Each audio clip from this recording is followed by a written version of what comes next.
Good afternoon, everybody. This is Evie Velazquez, Deputy Superintendent for the Consolidated School District of New Britain. I'm talking to you today about some practice that I saw just this afternoon in one of our elementary schools that I wanted to tell you all about and encourage you to seek out some information about, because the kind of engagement that I saw from our students who were talking about math and talking about strategies was really quite brilliant. It also happens to be something that many of you might have already heard about.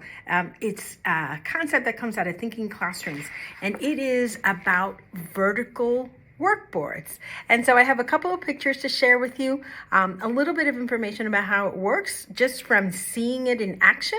And I encourage you again to find out more about it. But also there's some teachers that are already doing this in our district who might be in your school that you can go and visit. All right, so this is about vertical workboards.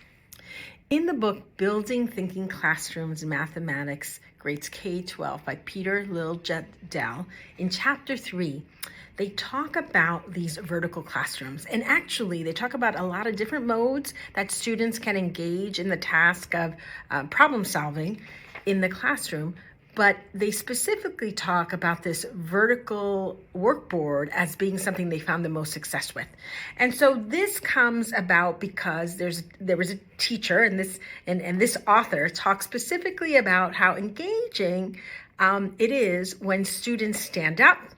They're working together in a part of the room. They all have a task to do.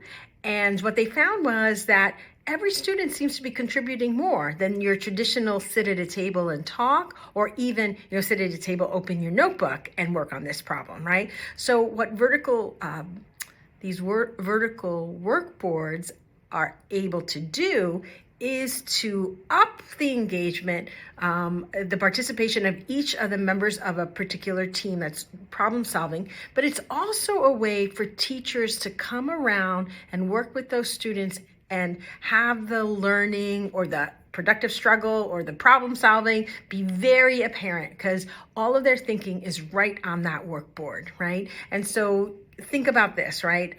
While they're working, they're writing on this workboard. When they're done and there's a full class discussion, there's an artifact of what they did and how they did it. And so it also contributing to some whole class discussions, right? And we're all working on understanding DOK levels and how to encourage kids to express their thinking better. And I think this is just one step, one way that it makes it easier for students to do that in mathematics.